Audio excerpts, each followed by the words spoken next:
रफू और पैचिंग के अभ्यास सत्र में आपका स्वागत है। आइए इस सत्र के उद्देश्य पर नजर डालें। इस सत्र के अंत में आप यह कर पाएंगे: फटे या छेद वाले कपड़े को रफू करना, एक सादे पेच, एक हैंड पेच और एक सजावटी पेच की सिलाई करना। डार्निंग और पेचिंग के लिए आवश्यक उपकरण और सामग्री है: रफू सुई, हाथ से संचालित सुई, फटा पुराना कपड़ा, पेंचर, धागे, टेलर की कैंची, टेलर की चौक, सिलाई मशीन। अब चलिए एक फटे हुए और छेद वाले कपड़े को रफू करना सीखें। सबसे पहले कपड़े की बुनाई को अच्छी तरह से देखें और फिर ध्यान से काटें। फिर कट के चारों ओर निशान लगाएं। सभी तरफ लगभग 0.5 सेंटीमीटर से 1 सेंटीमीटर की समान दूरी बनाए रखें।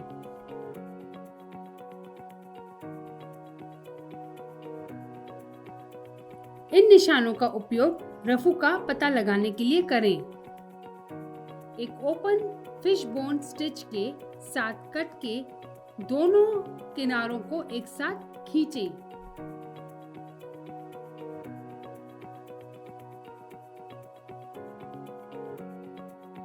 दूसरी तरफ कट के आयताकार निशान पर रफू करना शुरू करें।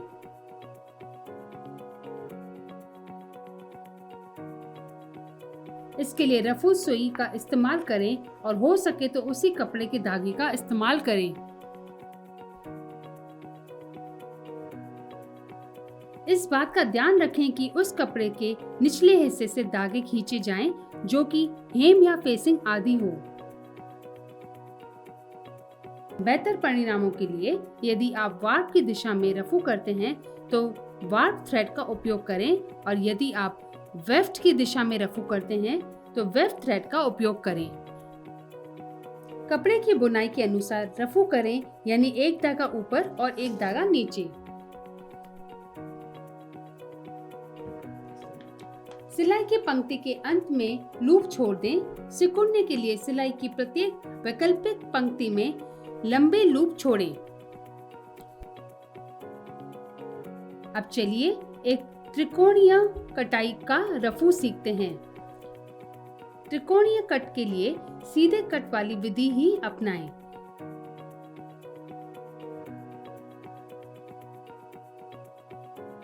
फिर पहले वेफ्ट के तरीके पर काम करना शुरू करें, फिर पिछले सिलाई के जरिए वार्प दिशा में बुनें। अब सिलाई कोने में ओवरलैप हो जाएगी।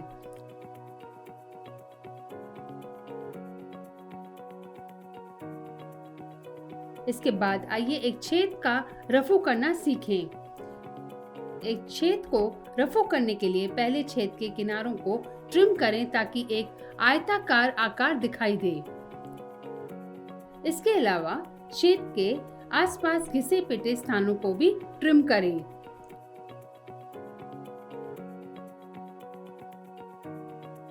अब उन छेदों को रफू करें जहां रफू की कई सिलाई करके छेद को सभी तरफ से फैलाना चाहिए।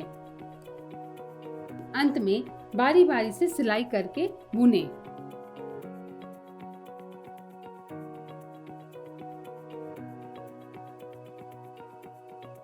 अब चलिए कपड़े की मरम्मत के लिए पेचिंग निर्देशों को देखें। सबसे पहले एक पेच चुनें। पैच उसी सामग्री का होना चाहिए जो कपड़े का है। एक बार जब कपड़ा तय हो जाए तो डिजाइन से मेल खाने के लिए पेच को काट लें।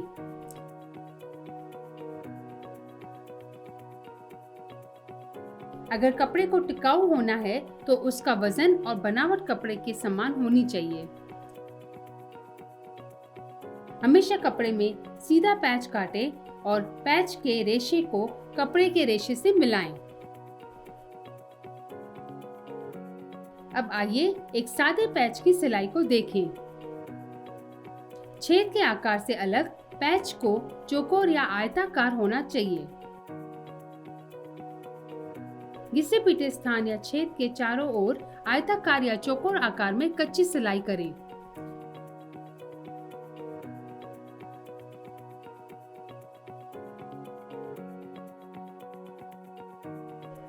बस्टिंग के आकार में मेल खाने के लिए छेद के चारों ओर किनारों को ट्रिम करें और बस्टिंग से 1 सेंटीमीटर अंदर छोड़ दें।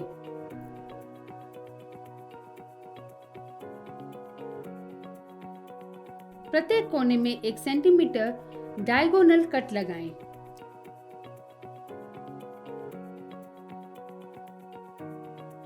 कपड़ों के किनारे को दूसरी दिशा में मोड़ें।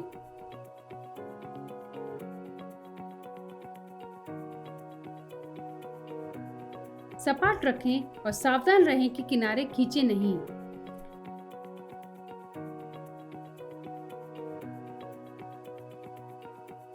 कटे हुए हिस्से को पेज के कपड़े पर रखें और आउटलाइन करें।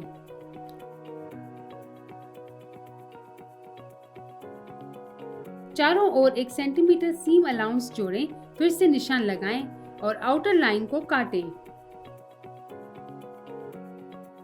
भीतरी आयताकार आकार पर कच्ची सिलाई करें। पैच को कपड़े के दाहिने किनारों के साथ एक साथ स्थिति में रखें। बीच में छेद को कपड़े और पैच पर बस्टिंग लाइनों के अनुरूप रखें। पिछली बस्टिंग लाइनों पर बस्टिंग स्टिच करके पैच को फिक्स करें।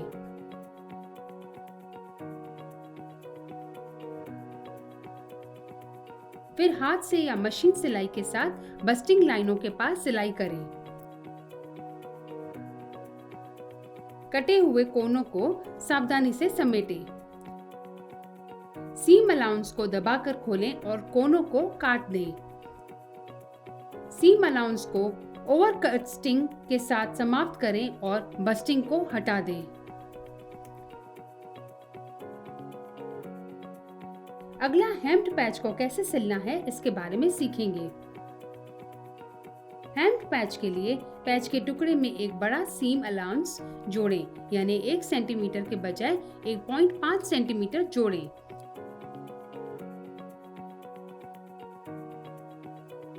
पैच को सादे पैच के समान लगाएं।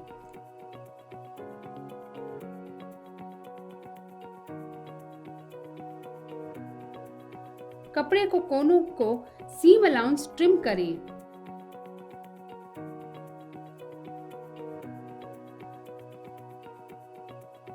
कपड़े पर दोनों सीम अलाउंस को सपाट दबाएं। पैच सीम अलाउंस को 0.5 सेंटीमीटर के नीचे की ओर मोड़ें।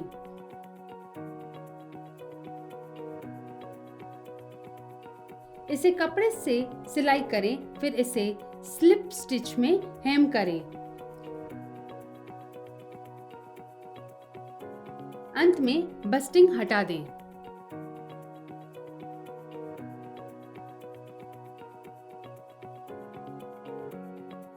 अंत में आइए डेकोरेटिव पैच को कैसे सिलना है इसके बारे में सीखेंगे। कपड़े के सही भाग पर सजावटी पैच लगाए जाते हैं। ड्रेस के कपड़े का कलर कॉन्ट्रास्ट चुनें और पेपर पर एक डिजाइन बनाएं।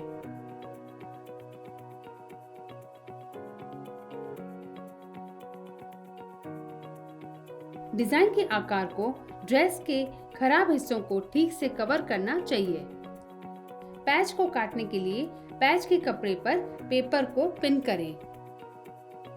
खींची हुई आकृति में पेपर और कपड़े दोनों को एक साथ काटें। जगह पर पैच की सिलाई करें। पैच के बाहरी कोनों पर रनिंग स्टिच लगाएं। रनिंग स्टिच को कवर करते हुए क्लोज बटन होल स्टिच के साथ समाप्त करें। कपड़े के खराब हिस्से के कोनों को अंदर से ट्रिम करें। 1 सेंटीमीटर सिम अलाउंस छोड़ दें। इसे ओवर कास्टिंग के साथ समाप्त करें। आखिर में पैच को कढ़ाई वाली सिलाई से सजाएं।